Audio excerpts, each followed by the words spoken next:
ఈరోజు మీరు చూస్తే నేను ఎక్కడికి పోయినా నన్ను అడుగుతున్నారు, మీరు బాగానే పనిచేస్తున్నారు,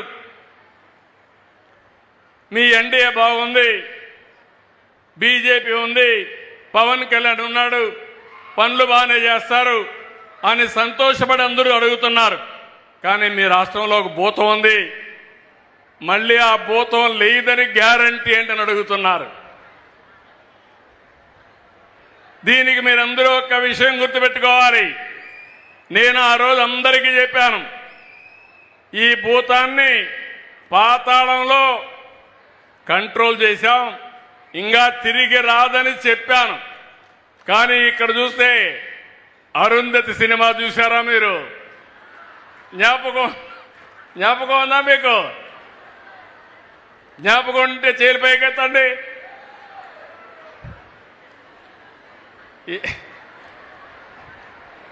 ఓకే, ఏంటి డైలాగు? నిన్ను వదల,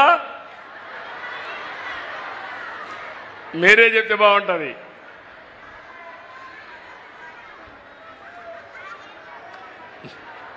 ఏదమ్మా? నువ్వే చెప్పమ్మా. నిన్ను వదల బొమ్మాలి, నిన్ను వదల బొమ్మాలి, మళ్ళా వస్తాను బొమ్మాలి. మీరు విన్నారా? ఏమ్మా?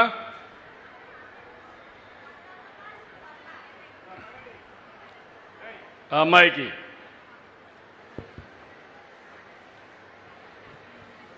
వదలా బొమ్మాలి, నిన్ను వదలా. Okay, that is good. నిన్ను వదల బొమ్మాళి వదల, నిన్ను వదలనంటా ఉంది. అలాంటి అరుంధతిలో భూతమ్మగా మళ్ళీ మీరు చూస్తే ఈ భూతం మళ్ళా పైకి వస్తూ ఉంది.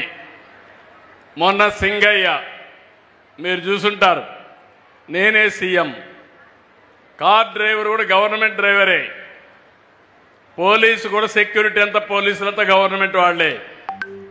అందరూ వెళ్ళారు. వెళితే వీళ్ళు ఇష్ట ప్రకారం తొక్కించుకుంటూ పోతే ఒక అతను వాళ్ళ కార్యకర్తే కారు కింద పడ్డాడు. కారు కింద పడితే మీరేం చేస్తారని అడుగుతున్నా మిమ్మల్ని.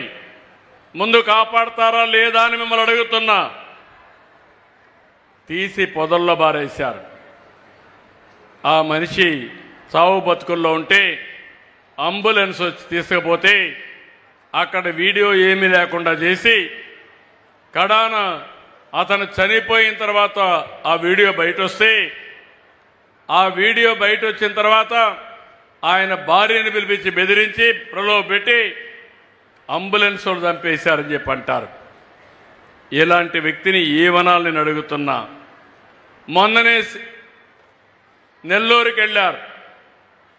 నెల్లూరుకి వెళ్ళి అక్కడ మనుషులు రాకపోతే బంగారుపాలెంలో వచ్చిన మనుషుల యొక్క ఫోటో పెట్టి మార్ఫింగ్ పెట్టి ఆ ఫోటో ఇచ్చి ప్రచారం చేసుకునే పరిస్థితికి వచ్చారు. నిన్న అమరావతి మునిగిపోయిందని ప్రచారం. మొన్నటి వరకు అమరావతికి డబ్బు ఇవ్వద్దని అందరికీ లెటర్లు పెట్టి ఇది అమరావతిలో జరుగుతుంది, గవర్నమెంట్ ఆఫ్ ఇండియా 15,000 కోట్ల రూపాయలు డబ్బులు శాంక్షన్ చేస్తే నిధులు లేకుండా అడ్డం పడ్డారు. నిన్న మళ్ళీ మునిగిపోతుందని ఫేక్ ప్రచారం చేసే పరిస్థితి వచ్చింది. నేను ఒకటే చెప్తున్నా, అమరావతి మునగలేదు, మునిగిపోయింది మీ పార్టీ. భవిష్యత్తులో పైకి రాకుండా భూస్థాపితం కాబోయేది మీ పార్టీ కానీ అమరావతి కాదు. అమరావతి ప్రపంచంలోనే ఒక బ్రహ్మాండమైన నగరంగా తయారవుతుంది, తయారు చేస్తాం. ఒకప్పుడు హైదరాబాద్ నేనే కట్టాను, చేశాను, డెవలప్మెంట్ చేశాను. ఈరోజు most livable city, highest per capita ఇన్కమ్కు చిరునామా హైదరాబాద్.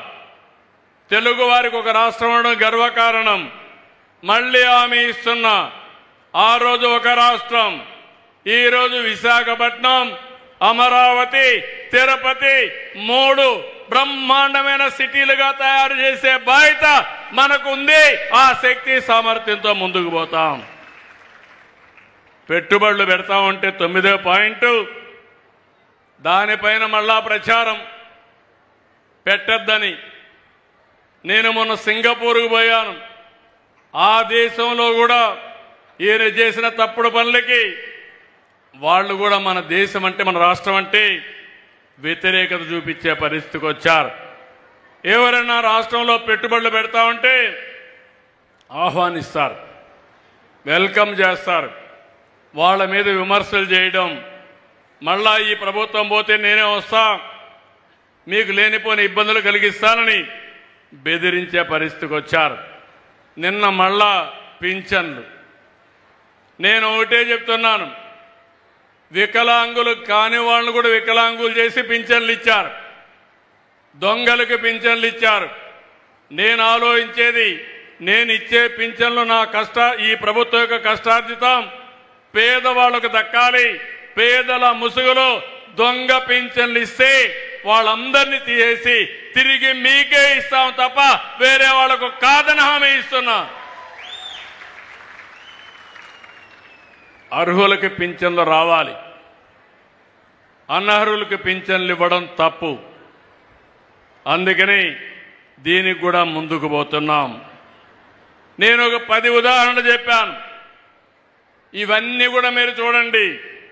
ముందు ఒక సోషల్ మీడియాలో ఒక పోస్ట్ పెడతారు, తర్వాత సాక్షిలో బ్లూ మీడియాలో వేస్తారు, తర్వాత వీళ్ళు పనిగట్టుకొని ప్రచారం చేస్తారు. మనకు మీకు సేవ చేయాలని మా ఆలోచన. వీళ్ళు మాత్రం 24 గంటలు విష ప్రచారం చేయాలని ఆలోచిస్తున్నారు. నేను చెప్పిన 10 సంఘటనలు మీరు ఇంట్లో కూర్చొని బేరే చేయండి. ప్రతిరోజు ఇదే పని, ప్రతిరోజు విష ప్రచారం, రాష్ట్ర ప్రతిష్ట దెబ్బతీసే విధంగా ముందుకు పోతున్నారు. మనది అభివృద్ధి రాజకీయం, వాళ్ళది రాష్ట్రానికి అనర్థ రాజకీయం. మనది సంక్షేమ రాజకీయం, వాళ్ళది సంక్షోభ రాజకీయం. మనది విజన్ రాజకీయం, వాళ్ళది క్రిమినల్ రాజకీయం. అందుకే మీ అందరినీ కోరుతున్నా, ఈరోజు స్వచ్ఛ ఆంధ్రప్రదేశ్ రోజున స్వచ్ఛ ఆంధ్రప్రదేశ్లో చెత్త తీయడమే కాదు, స్వచ్ఛమైన ఆలోచనలు రావాలి. స్వచ్ఛమైన ఆలోచనలతో మనం ముందుకు పోవాలి. ఎవరైనా స్వచ్ఛమైన ఆలోచనలతో కాకుండా క్షుద్ర రాజకీయాలు చేసే ఆలోచనలు వస్తే వాళ్లకు బుద్ధి చెప్పతామని గట్టిగా మీరందరూ కూడా హర్షాన్ని ఆమోదాన్ని తెలియజేయాల్సిన అవసరం ఉంది. అప్పుడే ఈ రాష్ట్రానికి మంచి జరుగుతుంది.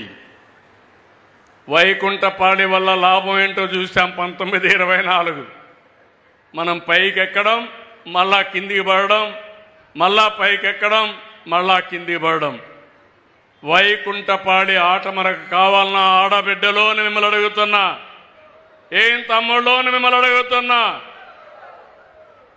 మళ్ళీ మనకు కావాల్సింది అభివృద్ధి కావాలి, పేదరికం పోవాలి, మెరుగైన జీవన ప్రమాణాలు రావాలి, మనము మన కుటుంబాలు ఆనందంగా ఉండాలి. కానీ ఇలాంటి తప్పుడు రాజకీయాలు కాదని చెప్పి కూడా నేను మీకు తెలియజేస్తున్నా.